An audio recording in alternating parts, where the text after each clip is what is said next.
Janetto. I'm Christina, and I'm so glad that you're here with me today. If you're new, welcome in. If you're returning, welcome back. No matter how long you've been here, I always appreciate your time.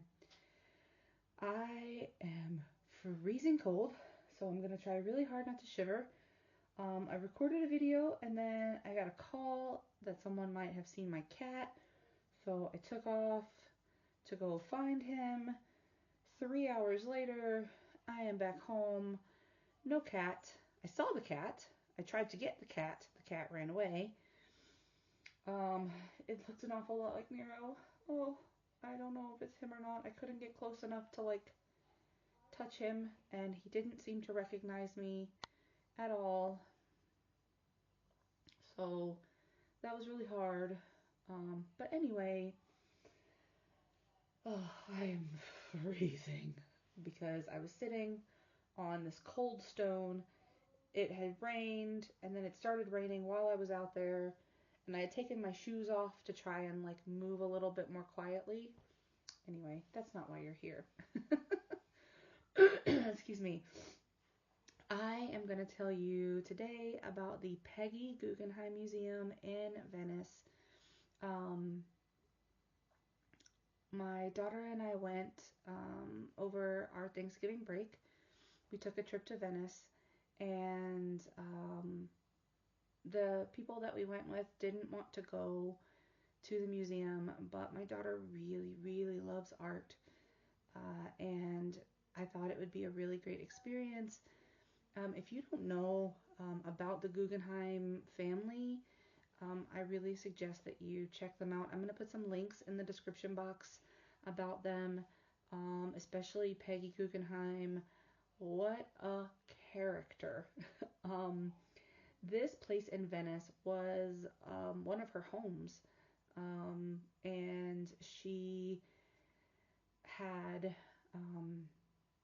all manner of art there, and then after she passed, it became a museum, and she is actually buried there with several of her dogs in the courtyard, and it was an amazing experience. I like art. I don't have the affinity for colors and shapes and things that my daughter does when it comes to art. I mean, don't get me wrong. I can appreciate art. I loved being able to go through and see some of Dali's paintings. There were Picasso, there was Jackson Pollock, there was several Italian artists I had never heard of, and I was like, oh my god, these paintings are amazing. But for me, the best experience of all of it was being able to sit with my daughter and be able to listen. So I bought an audio guide when I bought the tickets, but I only bought one. And we would sit together on the bench or stand across from the painting, and we would listen together to what they were saying about the painting. And she would ask questions, and we would talk about it. They would talk about things in different parts of the painting, and she would point to it when she saw it, and she's like, oh, it's right there. And then there would be some stories about how Peggy Guggenheim acquired the painting, if she had worked with the artist for a long time before she got the painting, if that was one of her people that she mentored and financially supported in some way for their art. I want to say sponsored, but I'm not really sure. I don't know the art term for that. I want to say sponsored, but it was just a really interesting experience. There were sculptures out in the courtyard area, and there were multiple rooms of paintings. And then there was a special exhibit that I had never heard of this artist either. It was an Italian artist, and she was an illusionist painter. And so she dealt with a lot of color and a lot of manipulation of shapes. And um, we both, like, I was in awe of some of the things that she was able to do with the shapes. My daughter was in awe of the color. Um, it was just a phenomenal museum to go to. And not only did the audio guide talk to you about the paintings and about um, Peggy Guggenheim's relationship with said artist, excuse me, there were also, um, for some of them, like explanations from the artists. So you could actually hear, it was recordings of their voice, which was fantastic, right?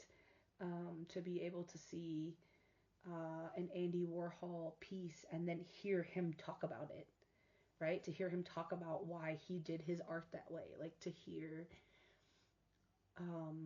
an explanation of. I'm so sorry. I'm gonna pause just one moment. Okay, sorry. I was out in the cold and I am.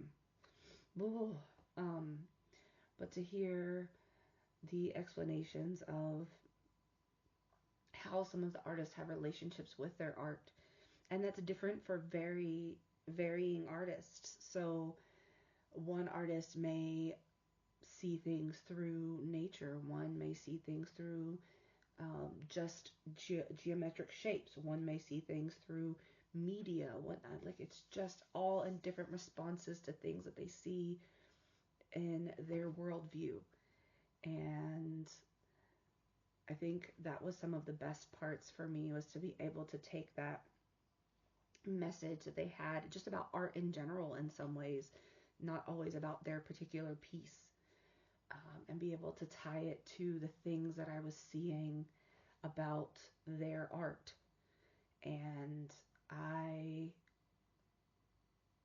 was mesmerized. I actually have, and you'll see it in an upcoming video, I did find a puzzle.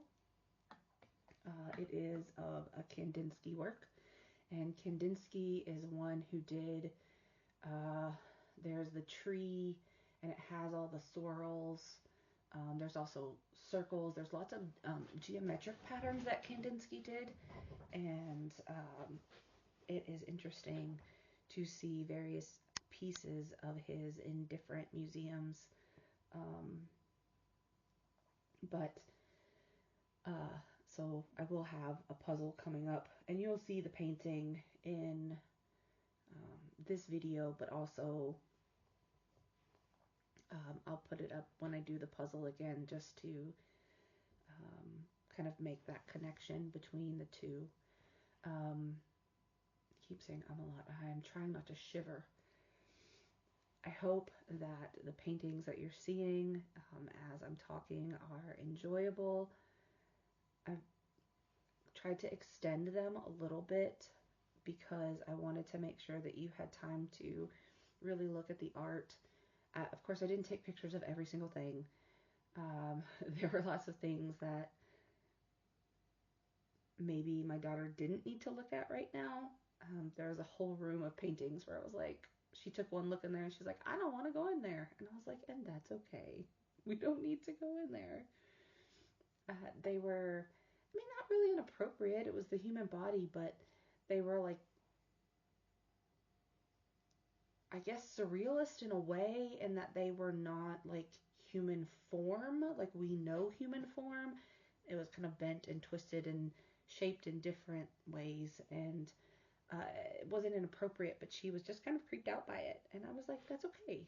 Like, we can not like some of the art. We can, even if you don't even want to stare at it, to be like, no thanks. Maybe another time, if she ever gets a chance to go back and that's there, she can take a look at it then. Or maybe never, I don't know. But there were another couple of rooms that weren't open when we went through, and we were some of the first people there when the museum opened. I mean, there was a line when we got there, but we already had our tickets. So we went to get our tickets and then we got our audio guide.